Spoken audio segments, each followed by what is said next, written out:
সাধু বাবা, গতকাল এখানে বনলতা এসেছিল। ও আপনাকে পাগলের মতো খুঁজছে। ও জানতে চাচ্ছে ওর সন্তান কোথায়। তাছাড়া ওর শাশুড়ি মাও অসুস্থ, আপনার কাছ থেকে তার চিকিৎসা নিতে চায়।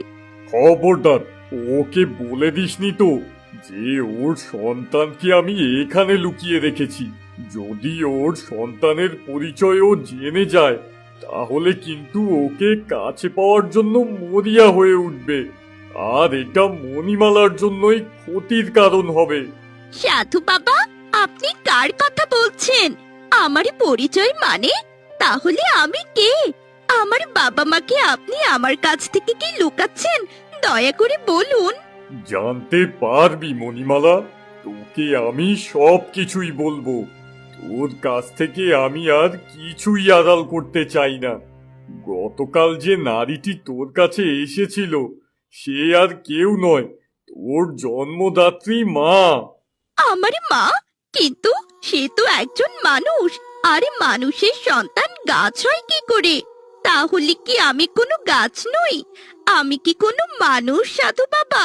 কিছুই তো মিলছে না, কোনো হিসেব আমি বুঝতে পারছি না। তুই কোনো গাছ নস, তুই হচ্ছিস এই রাজ্যের রাজকুমারী, এই রাজ্যের রাজকুমার আর ছোট রানী বনলতার একমাত্র সন্তান। তাহলে আমি এখানে কেন? আমার প্রশ্নের উত্তর দিন।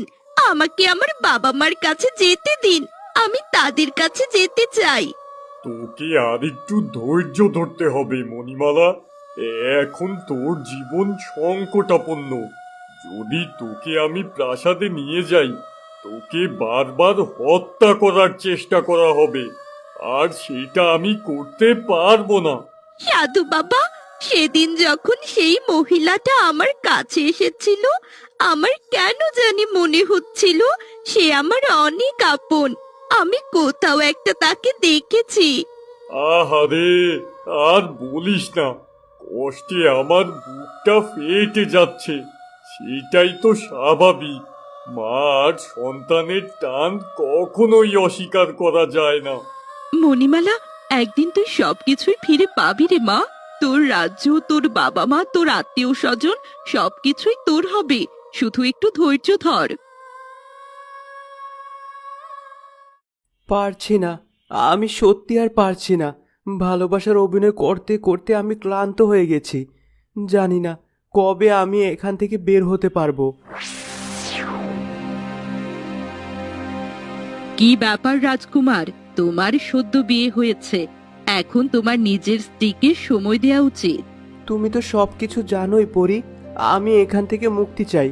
ঘরে আমার স্ত্রী সন্তান আছে। তাছাড়া আমার মার জন্য ওষুধ নিতেই আমি এই বিয়েটি করেছি। আমি রাজকন্যাকে ভালোবাসি না। রাজকুমার, আমি জানি তোমার বুকের ভেতর কি ঝড় বইছে, কিন্তু এটাও ভুলে যেও না, ঘরের মায়া আর হৃদয়ের টান এক জিনিস, আর ভাগ্যের ঋণ আরেক জিনিস। তুমি যে এই বিয়ে করছো, এটা তোমার ভাগ্যে ছিল। কিন্তু সত্য গোপন করে সুখ ধরে রাখা যায় না, আর মিথ্যার দেয়ালেও বেশি দিন দাঁড়িয়ে থাকা যায় না। তাহলে আমার মনে হয় তুমি রাজকন্যাকে সব সত্যিটা বলে দাও। সত্য? কোন সত্য বলবো আমি? আমার স্ত্রী আছে, সন্তান আছে। যদি বলি আমি বনলতাকে ছাড়া আর কাউকে ভালোবাসতে পারি না, তাহলে রাজকন্যা আমাকে খুন করবে। আর যদি না বলি তাহলে প্রতি রাতে নিজের বিবেক আমাকে খুন করছে। সবকিছু ঠিক হয়ে যাবে, একটু ধৈর্য ধরো রাজকুমার। দেখবে পরিস্থিতি অনেকটাই স্বাভাবিক হয়ে আসবে। তুমিও ধীরে ধীরে নিজেকে মানিয়ে নিতে পারবে।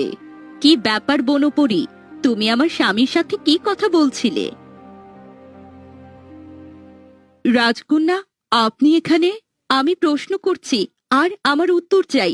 তুমি কি সত্যি অন্য কাউকে ভালোবাসো? না না রাজকন্যা, আমি শুধু ক্লান্ত। এতদিন ঘুমন্ত এক রাজকন্যাকে বাঁচাতে গিয়ে বিয়ের আয়োজন, প্রাসাদের চাপ, সব মিলিয়ে আমার মাথায় এলোমেলো। আমার মনে তুমি ছাড়া আর কেউই নেই। এটা তোমাকে শেষবার বলা হলো।